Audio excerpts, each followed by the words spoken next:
طلاق طلاق طلاق یہ وہ لفظ ہے جو 3 بار کہا جاتا تھا بھارت میں، تو سالوں کا رشتہ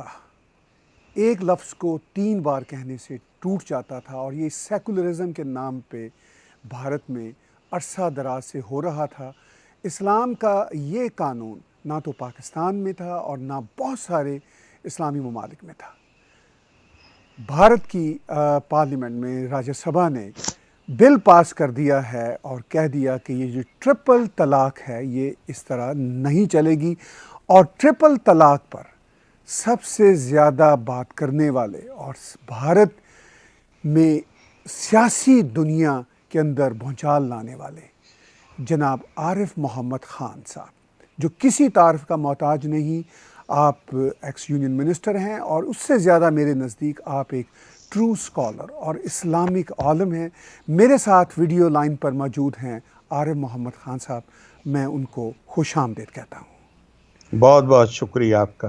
سر یہ بتائیے کہ آج آپ کی کیا فیلنگ ہے جب یہ راجیہ سبھا سے قانون پاس ہو جاتا ہے؟ مجھے بہت خوشی ہے کہ یہ ایک نہایت گھناؤنی اور گندی پریکٹس، جسے خود وہ لوگ جو اس کے حق میں بات کرتے ہیں وہ بھی اس کو بدعت کہتے ہیں، حرام کہتے ہیں، گناہ کہتے ہیں، اس کے باوجود اس کا دفاع کرتے ہیں۔ مجھے بہت خوشی ہے کہ یہ اس کے بارے میں قانون بن گیا، لیکن یہ دھیان رکھیے کہ دراصل سپریم کورٹ نے 2017 میں اگست میں شائرہ بانو کیس میں، اور اس سے پہلے غالباً 2012 میں شمیم آرا کیس میں پہلے ہی اس کو غیر قانونی اعلان کر دیا تھا کہ یہ طلاق غیر قانونی ہے، اور 2017 میں سپریم کورٹ نے جس بنیاد پر اس کو غیر قانونی قرار دیا، سپریم کورٹ کا کہنا تھا کہ آئینی اعتبار سے چونکہ یہ آربیٹریری ہے، من مانے طریقے سے غصے میں جذبات میں آ کر طلاق دی جاتی ہے، اس میں سوچ سمجھ کر فیصلہ نہیں کیا جاتا ہے، لہٰذا یہ جو آربیٹرینس ہے which is repugnant to the constitutional morality and principles، جو دستوری روایات، دستوری روح کی پامالی کرتی ہے، اس لیے انہوں نے کہا کہ پہلی تو یہ بنیاد ہے جس پر یہ غیر قانونی۔ دوسرے انہوں نے کہا کہ جو مسلم جورسٹ ہیں وہ یہ انہوں نے تو ایکچولی نہیں کہا، انہوں نے تو استعمال کیا ہے، پریوی کونسل کی ایک آبزرویشن تھی، this is good in law bad in religion. تو ہمارے سپریم کورٹ نے کہا کہ کوئی چیز جو مذہبی اعتبار سے ناقص ہے وہ قانونی اعتبار سے مکمل اور صحیح کیسے ہو سکتی ہے، اور جب اس کے لیے قرآن میں یا دیگر احادیث میں کہیں اس کے لیے اجازت نہیں ہے، تو اس لحاظ سے بھی چونکہ ہمارے پرسنل لا کے جو قوانین ہیں وہ مذہب پر ان کی بنیاد ہے، اور مذہب میں اگر یہ ناقص ہے تو اس کو قانونی طور پر جائز نہیں مانا جا سکتا۔ اب یہ سپریم کورٹ کا فیصلہ اسی طرح قانون کا درجہ رکھتا ہے جس طرح پارلیمنٹ کا پاس کیا ہوا قانون، لیکن سپریم کورٹ کا فیصلہ آنے کے باوجود 3 مہینے کے اندر 300 سے زیادہ طلاقیں ہوئیں۔ کیوں ہوئیں؟ کیونکہ پرسنل لا بورڈ کے لوگوں نے 8 دن بعد یہ عدالتیں فیصلہ دیا کریں، طلاق یہ جو 3 طلاق ہے یہ جاری رہے گی۔ اور یہ اور دھیان رکھیے گا کہ انہوں نے حلف نامہ داخل کیا تھا سپریم کورٹ میں، جہاں انہوں نے یہ وعدہ کیا تھا کہ ہم اس پریکٹس کے خلاف تحریک چلائیں گے، چونکہ یہ حرام ہے، غیر منصفانہ ہے، بدعت ہے، گناہ ہے، لہٰذا ہم ایسے آدمی کو جو 3 طلاق دیتا ہے ہم اس کے سوشل بائیکاٹ کی بات کریں گے۔ لیکن فیصلہ آنے کے بعد وہ پھر بدل گئے، اور اب سرکار کے سامنے، حکومت کے سامنے ایک ہی طریقہ تھا کہ وہ خاموش بیٹھی رہتی اور سپریم کورٹ کے فیصلے کی توہین جس طرح کی جا رہی تھی وہ ہوتی رہتی۔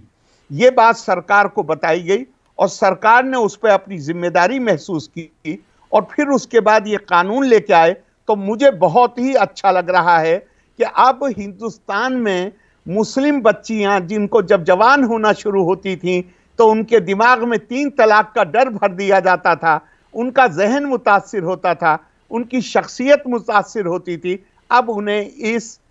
اس ظلم سے انہیں نجات کا راستہ مل گیا۔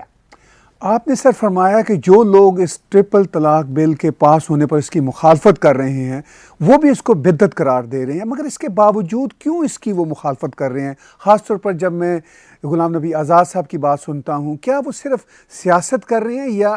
گہرائی جو معاملات کی ان تک نہیں پہنچ پا رہے؟ ان کی تو جو آپ نے نام لیا ان کی تو مجبوری دوسری ہے، ان کی تو یہ ہے کہ یہ لوگ جو ہمارا نام نہاد علماء کا طبقہ ہے اس کو یہ ان سے اچھا تعلق رکھنا چاہتے ہیں، وہ چونکہ اور ان کو یہ لگتا ہے کہ وہ ہمیں بڑا بلاک ووٹ دلوا سکتے ہیں، لیکن وہ علماء جو ان کے اوپر دباؤ ڈال رہے ہیں جن کا تعلق پرسنل لا بورڈ سے، اصل مسئلہ ان کا ہے، اور ان کا مسئلہ یہ ہے، میں آپ سے عرض کروں، پچھلے ہفتے اخباروں میں ایک رپورٹ چھپی ہے کہ اتر پردیش میں جو شرعی عدالتیں ہیں پچھلے 7-8 مہینے سے ان کے پاس کوئی کام ہی نہیں ہے، اس لیے کہ قانون راجیہ سبھا سے کل پاس ہوا ہے، یعنی بل پاس ہوا ہے، لیکن قانون تو پچھلے 8 مہینے سے لاگو ہے، آرڈیننس کے ذریعے گورنمنٹ نے یہ قانون لاگو کر دیا تھا، اور جب سے یہ قانون لاگو ہوا ہے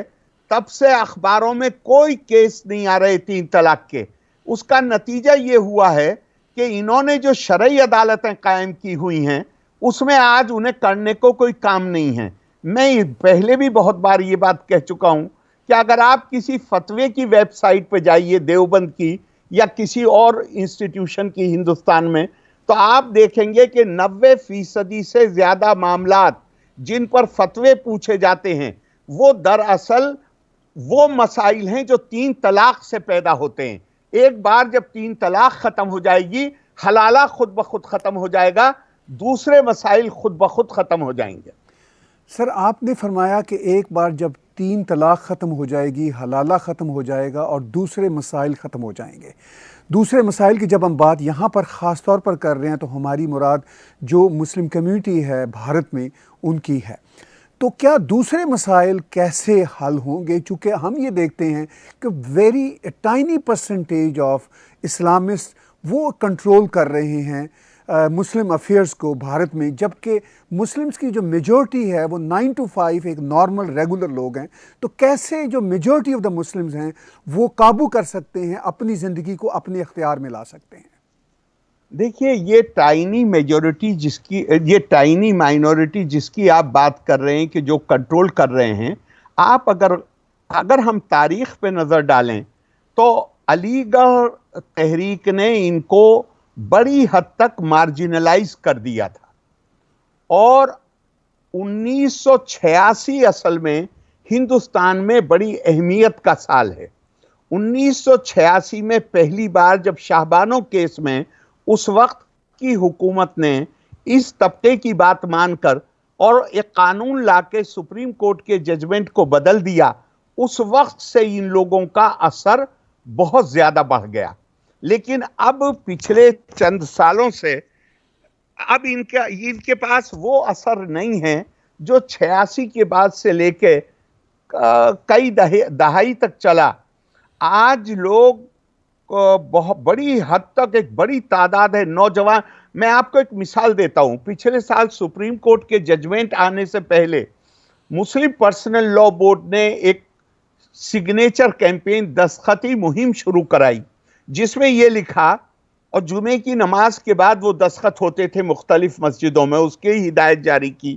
اس میں یہ لکھا تھا کہ پرسنل لا کے معاملے میں جو بورڈ کہے گا ہم وہ بات مانتے ہیں۔ ہمارے یہاں لکھنؤ سے آگے گونڈا، بہرائچ بہت تھوڑے سے بیکورڈ ضلع ہیں، پر مجھے بہت خوشی کے ساتھ میں یہ بات بتا رہا ہوں آپ کو کہ جمعے کی نماز کے بعد جب وہ دستخط اکٹھے کرنے کی کوشش کی گئی تو نوجوان لڑکے اٹھ کے کھڑے ہو گئے اور انہوں نے کہا صاحب ووٹ کون ہے؟ آپ اس میں یہ لکھیے جو قرآن کہے گا اس کو ہم مانیں گے، اور ان لوگوں نے دستخط نہیں ہونے دیے مسجد میں. لہٰذا یہ سوچنا کہ یہ لوگ آج بھی اسی طرح، آج تو یہ بالکل اپنے آپ کو جو یہ اتنا چھٹپٹا رہے ہیں وہ اسی لیے چھٹپٹا رہے ہیں، انہیں اس بل سے اتنی پریشانی نہیں ہے. انہیں پریشانی یہ ہے کہ آج جو حکومت میں ہیں لوگ، وہ ان کو بلا کے ان سے مشورے نہیں کر رہے، اور ان کو جو چیزیں یہ حاصل کر لیتے تھے یہ دکھا کے کہ ہم آپ کو سارا ووٹ دلوا دیں گے، آج ان کا وہ اثر ختم ہو گیا ہے.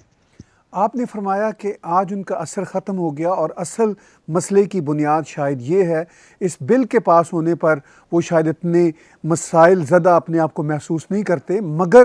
وہ جو ان کا اختیار چھن رہا ہے، جو اب بھارت سرکار ہے، وہ ان کی توجہ ان کی طرف نہیں ہے. تو یہ بھی کہا جا رہا ہے، ایک کرٹیسزم آ رہا ہے کہ بی جے پی نے اس لیے اس بل کو پاس کرنے کی کوشش کی چونکہ وہ ایک ہندوتوا کی ان کی آئیڈیالوجی ہے، جس سے میں ذاتی طور پر اتفاق نہیں کرتا، مگر یہ ایک بات کہی جا رہی ہے، بہت سارا میڈیا بھی کہہ رہا ہے. تو آپ اس کو کیسے لیتے ہیں؟ طاہر صاحب، میں ایک بات آپ سے عرض کرتا ہوں.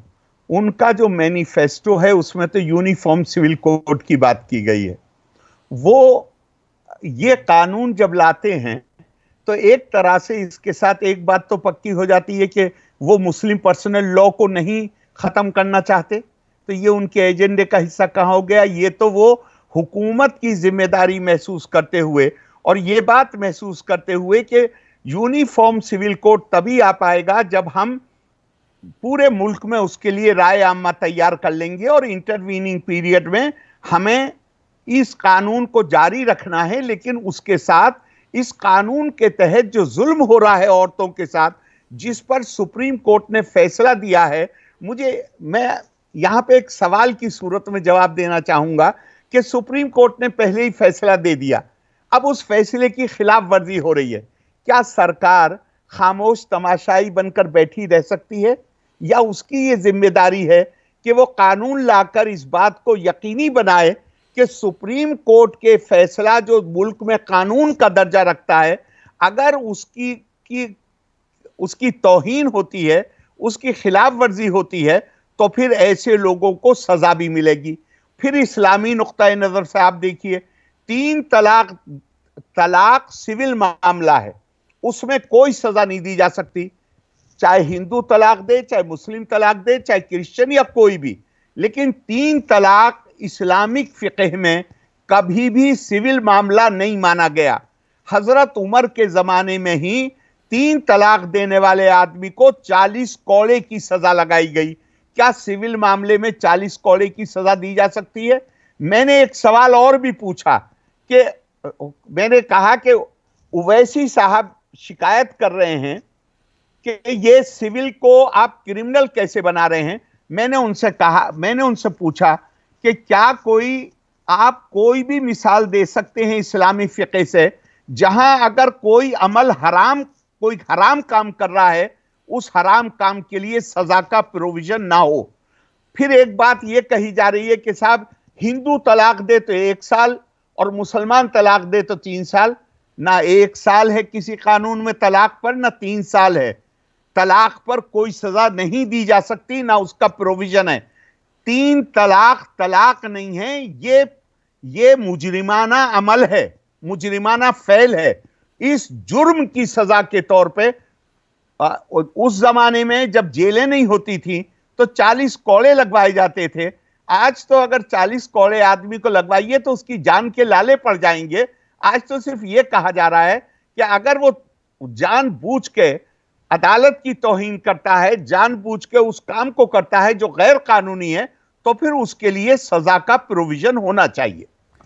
تو سر، اس فیصلے کے بعد آپ ریاکشن جو مسلم کمیونٹیز ہیں اکراس انڈیا کیسے دیکھتے ہیں؟ ہم یہ تو دیکھ رہے ہیں کہ خواتین سیلیبریٹ کر رہی ہیں، ہم یہ بھی دیکھتے ہیں کہ روشن خیال لوگ اس کو سیلیبریٹ کر رہے ہیں، مگر جو گراؤنڈ ریالٹیز آپ سمجھ سکتے ہیں بھارت کے خاص طور پر مسلم کمیونٹیز کے اندر، تو کیسا اس کے بارے میں ریاکشن آپ کو اینٹیسپیٹ آپ کر رہے ہیں؟ سر، خواتین سیلیبریٹ کر رہی ہیں، اور یہ خواتین جو ہیں ان کا کوئی بھائی بھی ہے، ان کا کوئی باپ بھی ہے. جو ذرا باپ کی نقطۂ نظر سے دیکھیے، جس دن وہ اپنی بیٹی کو رخصت کرتا ہے، بھائی کے نقطۂ نظر سے دیکھیے جس دن بہن کو رخصت کرتا ہے، لیکن اس کے دماغ میں ایک ڈر بنا رہتا ہے، خاص طور سے کچھ طبقوں میں اس کے دماغ میں ڈر بنا رہتا ہے کہ اگر شوہر کسی دن ناراض ہو گیا، ایک دم جذباتی ہو گیا، ایک دم عقل اس کی معاف ہو گئی، تو وہ 3 بول بولے گا اور لڑکی گھر کے باہر ہو جائے گی. تو میں یہ مانتا ہوں کہ وہ بھلے سڑکوں پہ آ کے سیلیبریٹ نہ کریں، لیکن بچیوں کے باپ اور بچیوں کے بھائی وہ بھی اس سے بہت خوش ہیں. تو آپ کو کسی قسم کا کوئی ریاکشن سماج میں سیاسی سطح پہ یا سوشل سطح پہ آپ کو نظر آتا ہے آنے والے دنوں میں؟ نہیں، بہت نظر آ رہا ہے، بہت نظر آ رہا ہے، اور یہ ریئیکشن ان کی طرف سے آ رہی ہے جنہیں یہ شوق ہے کہ وہ مقدموں کے فیصلے کریں، وہ حلالے کے فتوے جاری کریں، وہ خاندانوں کو توڑیں. اگر غور کیجئے، فقہ شریعت کا مقصد کیا ہے؟ شریعت کا مقصد ہے دین کی حفاظت، ایمان کی حفاظت، خاندان کی حفاظت. یہ کون سی شریعت ہے جس میں خاندان کو توڑنے کے لیے 3 کلمے کافی ہیں کہ اس نے بول دیا 3 بار طلاق اور طلاق ہو گئی؟ ارے قرآن مذہبی صحیفہ ہے، قرآن ڈیٹیل میں نہیں جاتا چیزوں کے بارے میں. ایک طلاق کا معاملہ ایسا ہے، شادی کا معاملہ ایسا ہے جس میں قرآن نے تفصیل میں جا کے بیان کیا ہے کہ اگر تمہیں ایسی کوئی سچویشن نظر آتی ہے تو پہلے انہیں سمجھاؤ، پھر علیحدہ بستر پر سو، پھر انہیں مثالیں دے کے سمجھاؤ، پھر حکم مقرر کرو، اور جب یہ سب ہو جائے اور کچھ بھی کام نہ کرے تو اب اجازت ہے طلاق دینے کی، لیکن اس شرط کے ساتھ کہ اگلے 3 مہینے تمہیں ساتھ رہنا پڑے گا، اور اس 3 مہینے میں اگر صرف تم ایک دوسرے کو چھو لو، اپنی طلاق کو واپس لے لو، تو طلاق کا اثر ختم ہو گیا. اور 3 مہینے کے بعد بھی، مکمل ہونے کے بعد بھی جب طلاق مکمل ہوگی تو بھی تمہیں دوبارہ نکاح کرنے کا حق حاصل رہے گا. قرآن بہت دور تک جاتا ہے فیملی کو بچانے کے لیے. اور ہمارے یہ جو اپنے آپ کو، میں کیا کہوں، مجھے افسوس ہوتا ہے، یہ اپنے آپ کو عالم کہتے ہیں، ان کا بس نہیں چلتا. نہیں تو یہ شاید 3 بار بھی بولنے کی ضرورت ہی نہیں ہے، 1 بار بھی کوئی بولتا تو یہ کہتے کہ توڑ دو خاندان کو.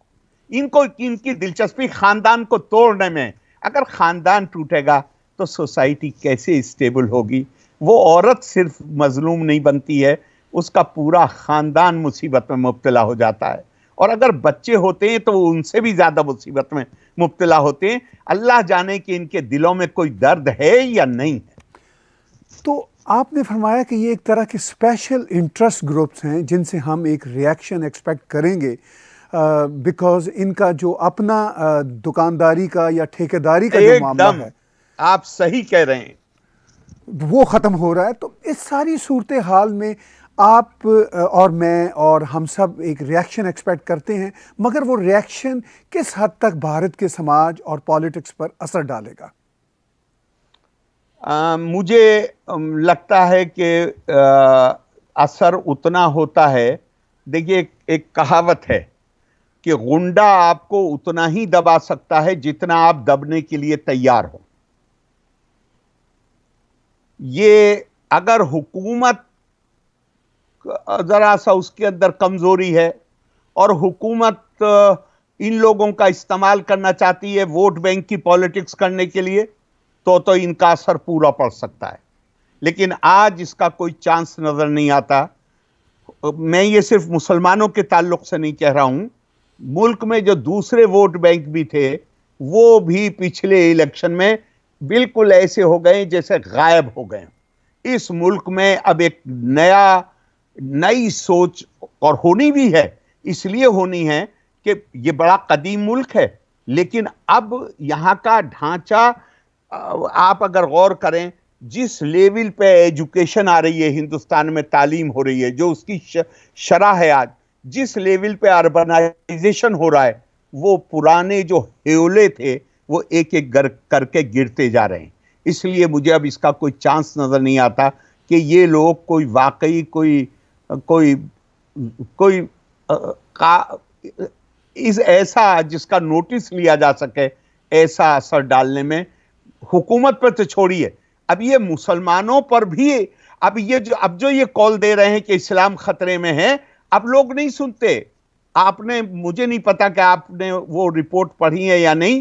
ان کے دفتر پہ لوگ چڑھ گئے جب انہوں نے ایفیڈیوٹ دیا سپریم کورٹ میں، اور تب لوگوں نے ان سے کہا کہ تمہیں اب پتا چلا ہے کہ 3 طلاق حرام ہے، اب پتا چلا ہے بدعت ہے، یہی کام اگر تم 86 میں کر دیتے تو شاید یہ سچویشن نہ پیدا ہوتی.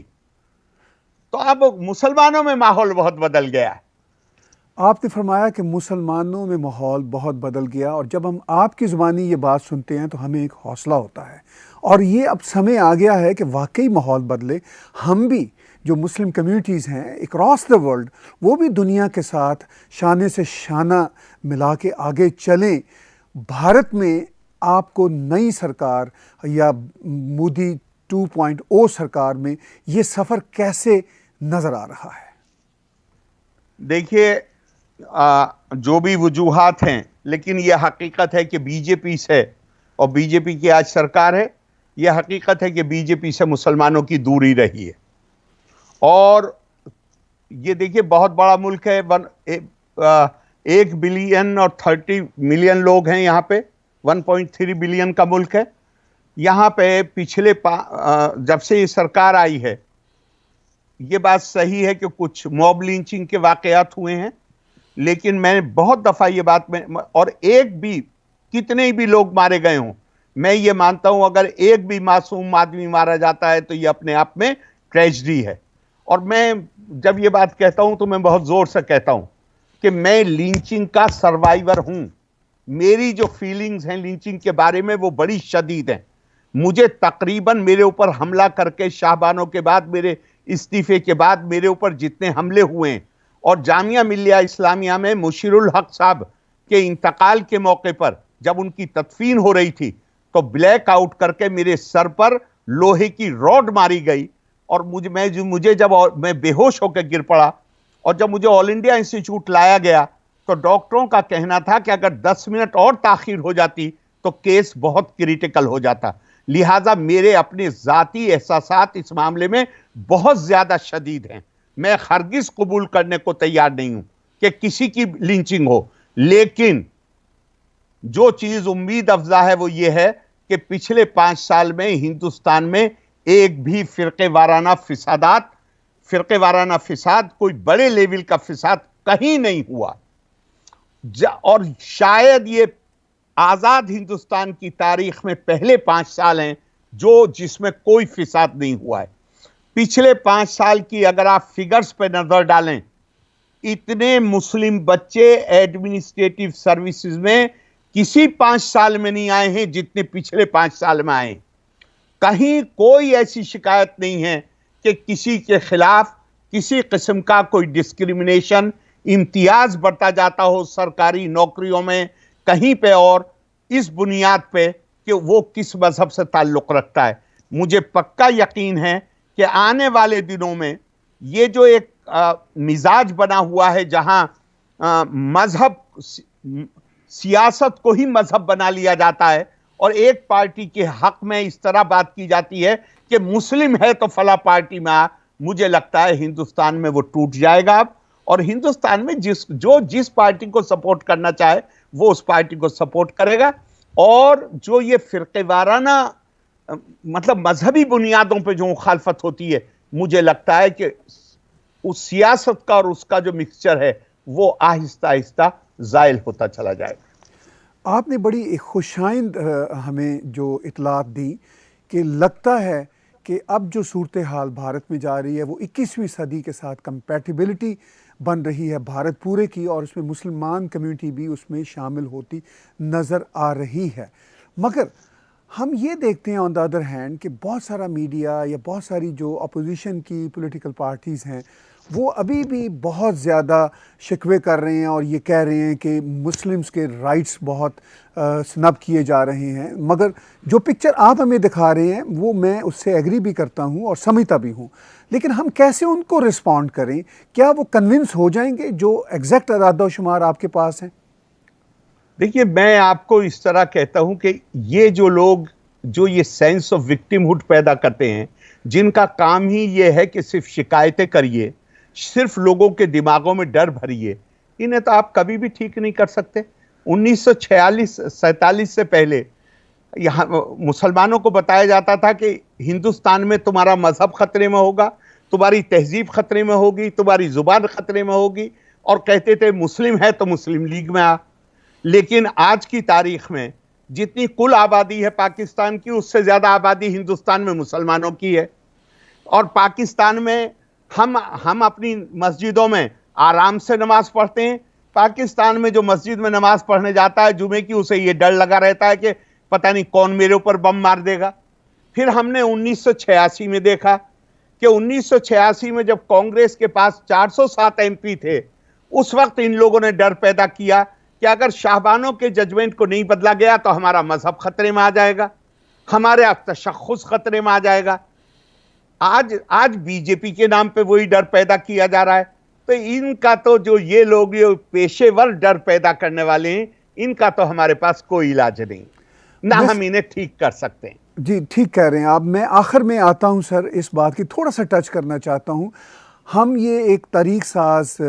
فیصلہ راجیہ سبھا سے دیکھتے ہیں ٹرپل طلاق کے حوالے سے۔ میں تھوڑی سی بات کو جوڑنا چاہ رہا ہوں۔ کشمیر میں جو اس وقت ہو رہا ہے، ہم سن رہے ہیں کہ لگتا ہے کہ 35A بھی اڑ جائے گی۔ ہمیں یہ محسوس ہوتا ہے کہ اگر ایسا ہوتا ہے تو اس سے جو کشمیری مسلمان ہیں وہ بھی مین سٹریم دھارے کے ساتھ جڑ جائیں گے۔ تو یہ جو اوپر تلے چیزیں ہمیں ہوتی نظر آ رہی ہیں، یہ کیا ایک بڑے ہورائزن کی طرف جا رہی ہے مسلم کمیونٹی بھی اور بھارت بھی؟ میں آپ سے ایک بات عرض کرتا ہوں، اور وہ یہ ہے کہ اب آپ نے کشمیر کا کہا، ہندوستان میں پورے ہندوستان کے سارے صوبوں میں جو پر ہیڈ پلینڈ ایکسپینڈیچر ہے اس کا ایوریج 1100 روپے آتا ہے 1947 سے لے کے آج تک، اور کشمیر میں پر ہیڈ ایکسپینڈیچر 6600 روپے آتا ہے۔ ہندوستان میں آپ کو یقین سے کہتا ہوں کہ یہ اس ملک کے خمیر کا حصہ ہے۔ یہاں پہ آج نہیں، جب اس ملک کی اس تہذیب کی اس ملک کا تہذیبی سفر کا آغاز ہوا، جو ہر کوئی مانتا ہے کہ بھئی وید جو ہیں وہ 3500 کم سے کم، ورنہ تو 5000 سال سے زیادہ کی عمر کے ہیں۔ تو یہاں تہذیبی سفر کے آغاز میں کہا گیا ایکم صد وپرا بہودا ودنتی، حق ایک ہے لیکن اس کو جاننے والے الگ الگ طریقے سے اس کا بیان کرتے ہیں۔ عباراتنا شتا و حسن کا واحد وکل الی ذاک الجمال یوشر، عربی میں بھی وہی بات کہی گئی ہے۔ تو میں آپ سے کہتا ہوں، اس ملک میں کسی کو بھی اپنے عقیدے کو لے کر، اپنی پہچان کو لے کر، اپنے تشخص کو لے کر، اپنی تہذیب کو لے کر، اپنی زبان کو لے کر، آپ مسلمانوں کو تھوڑی دیر کے لیے ہٹا دیجئے، خود ہندوؤں میں اتنا زیادہ تنوع ہے، اتنی زیادہ ڈائیورسٹی ہے، اتنا زیادہ پلورلزم ہے۔ اسلام کی عمر تو 1436 سال ہے، اس ملک میں ڈائیورسٹی کی عمر 3500 سال سے زیادہ سے ہے۔ تو اس ملک میں کوئی خطرہ نہیں ہے۔ ہمارے اتنی بڑی آبادی، یہ بڑا ملک ہے، ہمارے یہاں پرابلمز آتی ہیں، لیکن ہم ان پرابلمز کو، ان مسائل کو حل کرنے کی ہمارے اندر استطاعت ہے، اور ہم ان مسائل کو حل کر سکتے ہیں۔ ہمارا تہذیبی ورثہ ایسا ہے کہ جو ہمیں مختلف نوع لوگوں کے ساتھ، مختلف بیک گراؤنڈ کے لوگوں کے ساتھ، مختلف زبان بولنے والوں کے ساتھ مل کے کیسے رہا جاتا ہے پیار سے، وہ ہمیں ہماری تہذیب، ہندوستانی تہذیب ہمیں سکھاتی ہے۔ اس لیے یہاں کوئی خطرہ محسوس کرنے کی ضرورت نہیں۔ میں بہت ممنون ہوں سر آپ کا کہ آپ کے قیمتی خیالات ٹیک ٹی وی پر آج ہمارے ناظرین نے سنے، اور ہم آپ کو گاہے بگاہے زحمت دیتے رہیں گے، چونکہ آپ نہ صرف یہ کہ مسلمانوں کے لیے مشعل راہ ہیں بلکہ انسانیت کے لیے بھی ہمیشہ آپ کا پیغام ایک انتہائی معتدل رویے کے ساتھ سامنے آتا ہے۔ میں ایک بار پھر آپ کا بہت ممنون ہوں، آپ نے وقت دیا ہمیں۔ میں آپ کا بہت شکر گزار ہوں کہ آپ نے مجھے یاد کیا، بہت بہت شکریہ۔ بہت شکریہ سر۔ ناظرین، بات چیت آپ سن رہے تھے عارف محمد خان صاحب کی، جو کسی تعریف کے محتاج نہیں، اور عارف محمد خان صاحب نے جس طرح صورتحال ٹرپل طلاق کے حوالے سے ہمارے ساتھ اپنے خیالات شیئر کیے، وہ بھی آپ تک پہنچے۔ ان کے یہ خیالات جو آج آپ نے سنے کوئی نئے نہیں ہیں، وہ انہی باتوں پر ڈٹے ہوئے ہیں عرصہ دراز سے۔ آج نئی بات یہ ہے کہ وہ بھی پوری قوم کے ساتھ اس کو سیلیبریٹ کر رہے ہیں۔ یہ جو بل پاس ہوا ہے، آخر میں ہم نے ان سے تھوڑی سی بات چیت ٹچ کی کشمیر کے حوالے سے، اور بہت مختصر بات چیت میں وہ بڑی بات کہہ گئے کہ یہ مسئلہ صرف مسلمانوں کا نہیں ہے، یہ بھارتیوں کا ہے، اور اس کے ساتھ ساتھ یہ انسانیت کا معاملہ ہے۔ آج کا بلا تکلف تجزیہ دیکھنے اور سننے کا بہت شکریہ، اور یہ جو بات چیت ہے، یہ جو موضوعات ہیں، خاص طور پر 35A کے آرٹیکل کے حوالے سے جو ہمیں اطلاعات مل رہی ہیں صحافتی سطح پر، اس پر ہم بات چیت آپ کے ساتھ بہت ہی جلد لے کر سامنے آئیں گے۔ میرے ساتھ جڑیں گے حمید باشانی صاحب، اور میں ایک دو دنوں میں رابطہ کروں گا سشیل پنڈت صاحب سے، اور یہ ہستیاں بھی آپ تک اپنا پیغام پہنچائیں گی۔ آج کا تجزیہ دیکھنے کا بہت شکریہ۔